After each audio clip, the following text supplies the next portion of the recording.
Hello and welcome to Let's Get Growing. It's Jo Swan here, the educational gardener at Bulwell Forest Garden, and we're getting towards mid-April. It's Easter this weekend, and it's warming up. It's getting a bit more spring-like. The birds are all singing, and lots of the bulbs are out flowering, and things are starting to grow quite quickly now. But it's still quite cold at night, so it's worth bearing that in mind. So we're going to start this week with this week's packs. So first of all, we've got we should have a tomato. So this is a money maker, the variety. So it's kind of relatively easy to grow.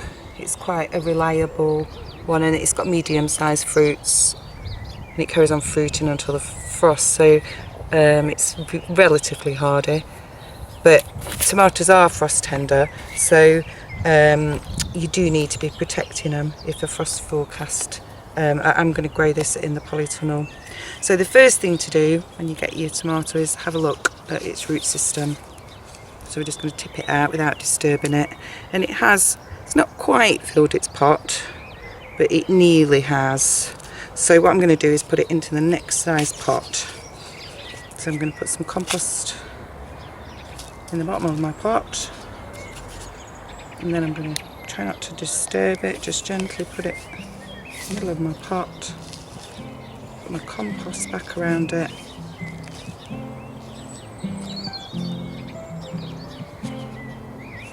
and then firm it in just with my fingers. Bob the label back on in, and then I'll be giving that a water, but I won't be using a rose for this.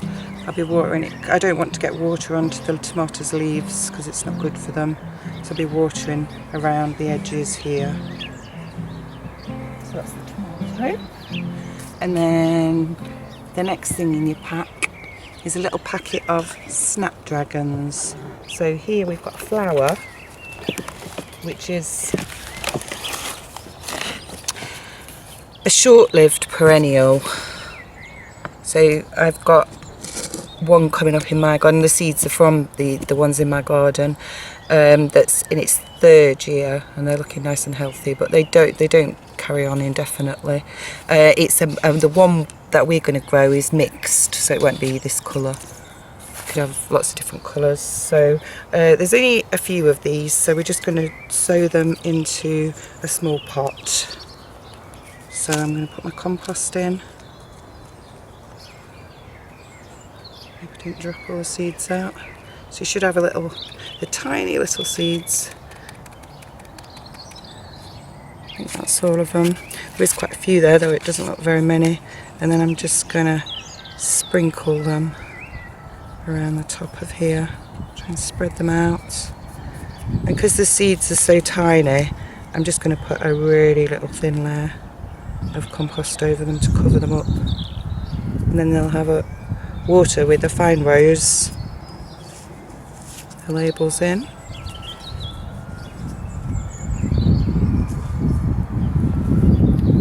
And they're relatively hardy, really, as snapdragons. I've had one that's been flowering over the winter in my garden. So the next thing is sweet basil. So you'll probably know what basil looks like. So it's a tender annual. So with basil, you need to keep growing it every year. It won't come back again. You can grow it on a windowsill over winter, but it does need warmth. So with the basil, I think I'm going to sow into a pot, with the idea that I will be pricking these out into individual pots. So there's quite a lot of seeds. Oh, actually I've got them in packet. You should just have enough for this pot, I think. So I'm going to do finger and thumb and just thinly scatter them around the surface. And they will need a bit of warmth to germinate with these, so you might want to think about protecting them. And again, just a thin sprinkling, and then I'm going to press them down. I put my label in, And again, a water with a fine rose. And then you've got 4 things in your pack this month, and one of the reasons for these is I've included something extra. Is we've just had quite a big donation from a seed company, and they've given us a lot of lettuce seeds. And this is a variety called Odette, so it's grown for baby salad leaves.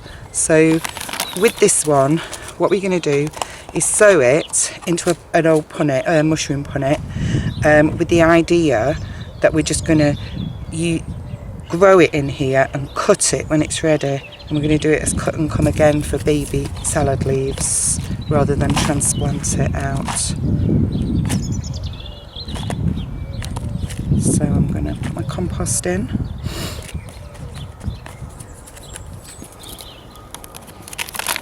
And there's a million lettuce seeds in here.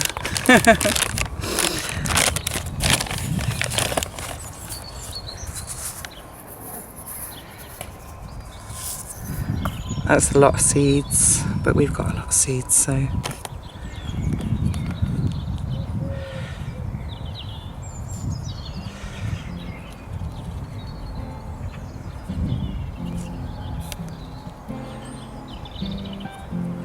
That looks good to me.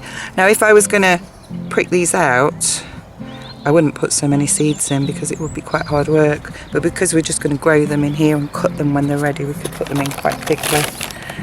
And you probably should have enough in your packets to do this successionally, meaning you could do this one, and then when this grows and you cut it, you could do another tray and then just keep it going. Thin covering, a label, and again a water with a fine rose so we don't wash the seeds out. And make sure you've got holes in the bottom of your punnet. So it's worth bearing in mind that we've also got, so as well as the lettuce, we've got a few different varieties of lettuce. We've also got celery and celeriac and chicory. So I won't be putting them in the packs because they're not suitable really unless you've got some brown. But if you did want any, when you come and collect your packs, bring some extra envelopes and you can have some of them because we've got plenty of them.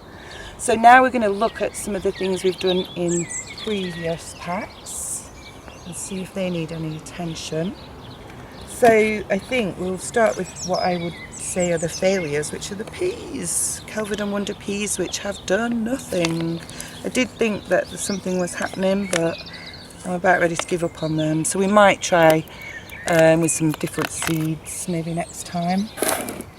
The other thing, which has done absolutely nothing, is the edible flower seeds. So I don't know if you've had any success with either of these, but I'm not quite sure what's happened there. They were new seeds with these ones. So now the other thing, these were my sunflowers. I think we planted them last time and somebody has been eating them. So when I see this, I immediately think snail or slug. So what I'm going to do is have a look. See if I can see the culprit in there. The snail.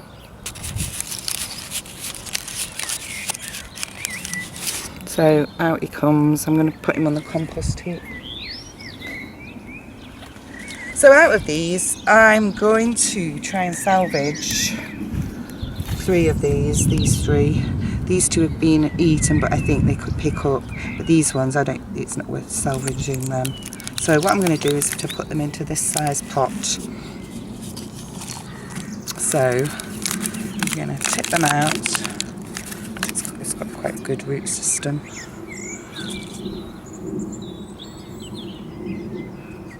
I'm going to half fill my pot with compost, not disturbing my sunflower. Compost around it. Press down, and then I'll do that with these other 2. I think these will pick up if we can keep the snails off them this time. That's why it's always better to grow a few more than what you think you need, because this was 9 pack of 9, and I only actually got 3 out of this. So these are the dwarf ones. I'm going to reuse that compost. Okay, so I think that might have been my biggest failures. So the coriander's starting to come up. Some of these, they've got 2 plants have come up, so I'm just going to thin them out. So I've just got 1 in each. Put 1 strong plant rather than 2 competing with each other.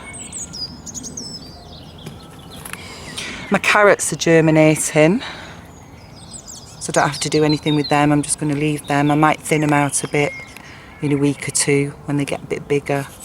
So this was my wildflower. I think it was the meadow mix, and as you can see that's filled its pot up, so I'm going to pop that on into the next size up pot.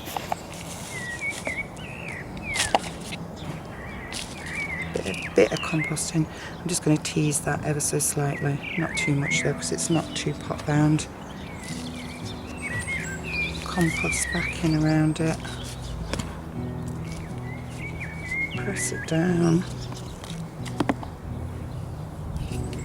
Right, I'll have a water.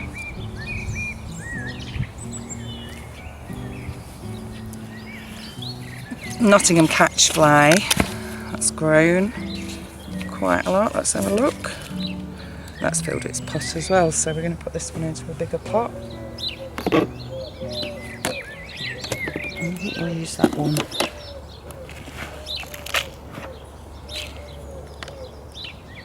Just loosen it a little bit.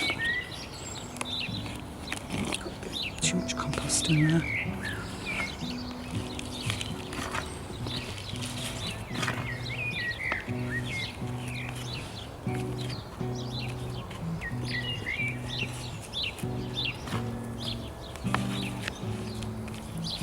Okay, and a water.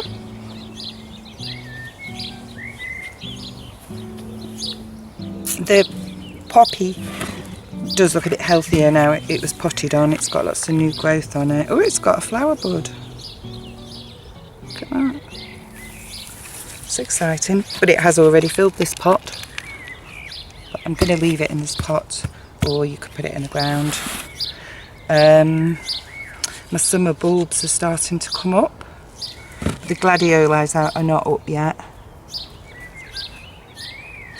And then I've got only two of the sweet peas survived. So these ones I'm going to put together into this deep pot.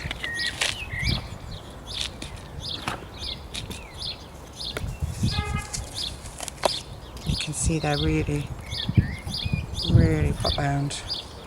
I'll put one in there. Squeeze the other one in with it.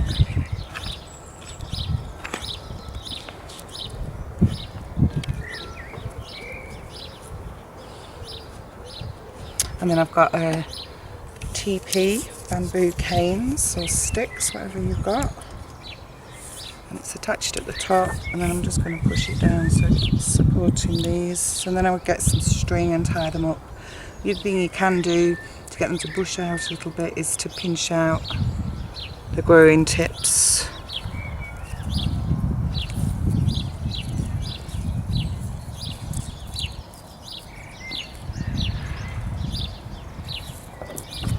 This is a bit feeble, this one, but... And then they'll get tied up, and then hopefully they'll respond to that potting on, and they'll start to look like something like that soon. We'll see.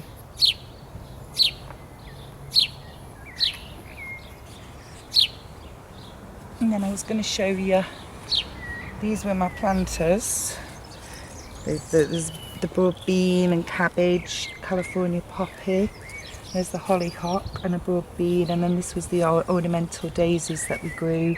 So with this one thing I can show you is deadheading. So you can see that this flower's just withered up a bit. So we're just going to deadhead it, and that will encourage the plant to keep producing. And if you leave the flower heads on, the plant's just going to try and go to seed, but you can see it's got new buds on there. So that's deadheading, that's pretty easy, and I'm just going to take off some of these old leaves. But I think they look great, just to show you that vegetables can be ornamental. And finally, I think the Angelica is quite dry, and I think that needs to go into a bigger pot or into the ground, but I'm going to put it into this nice big pot.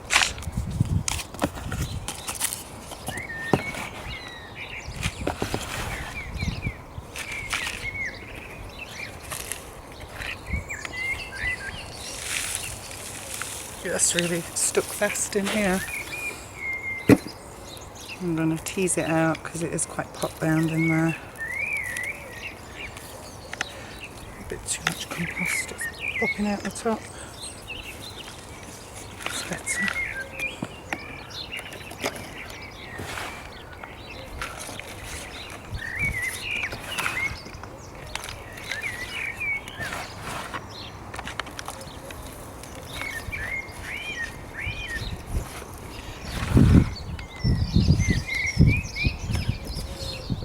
And then a good water. Angelica likes a lot of water. It grows naturally in damp conditions.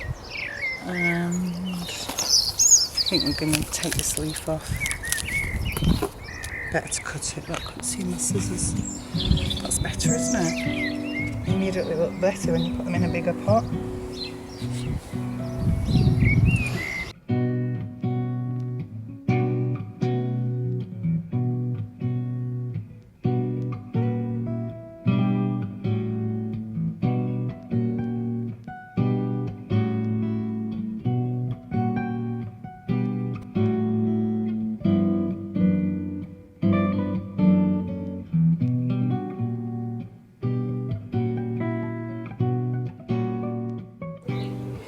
So these were the Kelvedon Wonder peas that I did manage to salvage, and I put them in the big pot, and they're not looking brilliant actually, but I would leave them and see what happens with them. And then the other thing was the mixed lettuce that we did earlier, and I just got round to pricking these out yesterday, so they've been pricked out and put into individual pots, so hopefully they'll start to pick up soon. And I think that's everything. So it's a very busy time of year and the plants are very needy, but I hope you're enjoying working with them and I hope you're doing well, and it'd be great to hear how you're doing, any of your great success stories, or if you've got a few failures. That's okay, it happens, it's nature. And thanks for watching and happy gardening.